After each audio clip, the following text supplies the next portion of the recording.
Night of the Living Dead and I Saw the TV Glow are both films whose core storylines might seem initially intact even if the protagonist races were changed.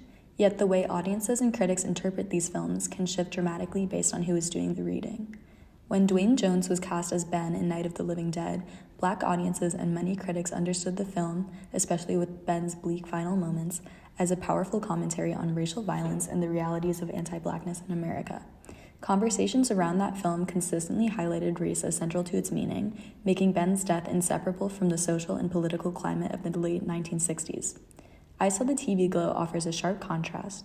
This film, which centers on themes of repression and erasure, has a Black protagonist, Owen, whose identity could dramatically open up interpretive possibilities. However, almost no major reviews or journalistic discussions acknowledge his Blackness. This critical absence suggests an invisibility, where the film is often treated as race-neutral, despite the potential for meaning that Owen's identity provides. This disparity highlights how predominantly white critics can overlook or minimize crucial racial meaning, contributing to a pattern where Black, trans, and queer experiences are rendered invisible in media discourse. When I reviewed 20 papers on the film, 95% of the authors were white, and the only article mentioning the protagonist's Black identity was written by a Black man. To see commentary that connects the film to Black identity, you have to dig through letterbox posts and personal blogs, and it's just generally not a part of conversation about the film. I believe that using Robin Wood's concept of the return of the repressed, I Saw the TV Glow can be read as a form of Black horror. The film's horror stems directly from the societal pressures that police Black queerness and suppress gender expression. Robin Wood argued that horror stems from the things that society forces people to repress, whether fears, desires, or identities, and that these buried elements will eventually return in monstrous forms. When read through the lens of Black horror, I Saw the TV Glow is a story about the racialized repression of identity, showing how the risks of becoming one's true self intensify under the cultural expectations placed on Black masculinity and Black gender expression. The film follows Owen and Maddie, teens who bond over a shared interest in a TV show called The Pink Opaque. Over time, Owen becomes increasingly withdrawn, sensing that his true self exists somewhere inside the TV world while he's trapped in the wrong life. Maddie insists that the show isn't just fiction. She believes there are actually characters in it trapped in the wrong reality. She is able to break free and live as her true self, but Owen stays behind, afraid of what leaving might mean. As he grows into adulthood, Owen lives a dull, suffocating life, haunted by the feeling that he's repressing a truer identity. The film is commonly regarded as an allegory for the struggles and complexities of living as a transgender person. The plot point that Maddie, a white queer person, is able to ultimately transition to an identity that she's comfortable with, while Owen, a Black masculine, is not, calls to greater societal forces like the culturally imposed expectations of Black men and the repression of femininity that can come from them. Owen's inability to access his authentic transformed self, unlike Maddie, reveals how societal expectations placed on Black queer people intensify the limits and psychological consequences of embracing repressed identities. Owen's eventual monstrous state at the end of the film, becoming a sort of shell of himself, is a clear illustration of how repression demanded by dominant culture prevents self-realization.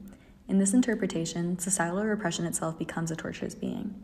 The repression demanded of Owen is directly tied to the norms of Black masculinity. Research shows that Black men tend to be societally conditioned from childhood to be strong or to not show emotions. And this cultural model polices vulnerability and femininity, making Owen's potential transition doubly threatening because it violates not only gendered norms, but specifically the racialized expectations placed on Black men. In this context, Owen's true self becomes a culturally monstrous possibility, the kind of forbidden identity that Robin Wood argued returns in horrific form. The film's depiction of Owen's fear of transformation or transition is grounded in real-world stakes. Maddie's whiteness grants her a degree of safety that Owen, as a Black person, simply doesn't have. Data indicates that Black LGBTQ individuals, particularly Black trans people, face significantly higher levels of discrimination and fatal violence. For Owen, living as his true self is not an equal risk choice. I Saw the TV Glow emerges from a cultural era defined by escalating backlash against queer and trans expression. The film's atmosphere of dread reflects a period where legislative measures target transgender people and restrict access to their public lives and identities. Our analysis matters because it shifts how we understand both the film and the culture that produced it.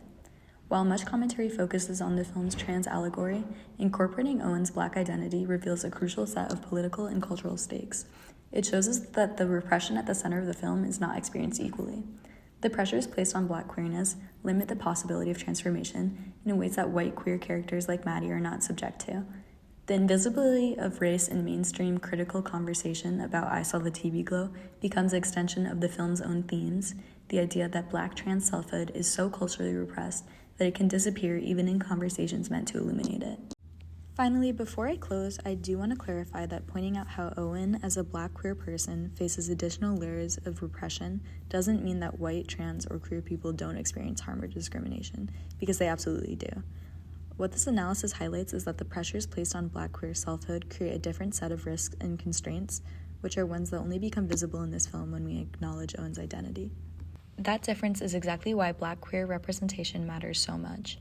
As Elia Jackson writes, too often, Black LGBTQ+ people are faced with the impossible decision to either exist in spaces where they can embrace their Blackness, leaving their queerness at the door, or in spaces that allow them to live in their queer identity, but only while snuffing out the things that remind people that they are Black. That tension of feeling like you can never be whole in anyone's space is exactly why representation that shows Black queer people matters so much. It offers a sense of wholeness that many people never really get to see reflected back at them. So this brings us back to the question of interpretation. When reviewers and audiences overlook Owen's Blackness, they're not only missing a detail, but shaping the film's meaning. What we choose to focus on determines what stories get told, whose experiences get centered, and which identities are allowed to be visible.